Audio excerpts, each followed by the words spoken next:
या 3 कारणामुळे date of birth मध्ये राजयोग असेल तरी हे लोक स्ट्रगल करत असतात. कारण राजयोग ही एक पॉसिबिलिटी आहे आणि ती प्रत्यक्षात आणण्यासाठी काही गोष्टी त्याच्यामध्ये अडथळा बनतात.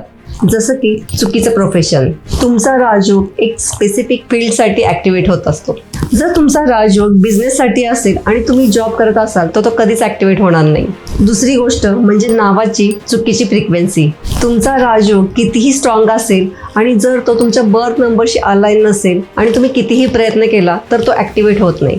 जन्माने मिळालेली शक्ती ही चुकीच्या नेम फ्रिक्वेन्सीमुळे दबली जाऊ शकते. तिसरी गोष्ट म्हणजे चुकीचं वातावरण. वास्तूनुसार तुमची जागा, तुमचं घर, तुमचं ऑफिस जर एनर्जी ड्रेन करत असेल तर राजयोग असून सुद्धा यश हाती लागत नाही. बीज चांगला आहे पण जमीनच सुपीक नसेल तर ते झाड वाढणार कसं ना. जन्म फ्री आहे पण आयुष्य नाही. राजयोग हे एक टूल आहे आणि ते योग्य पद्धतीने वापरायचं असेल तर नक्की मला DM करा आणि अचूक न्यूमरोलॉजी टिप्ससाठी आत्ताच फॉलो करून ठेवा. श्री स्वामी समर्थ.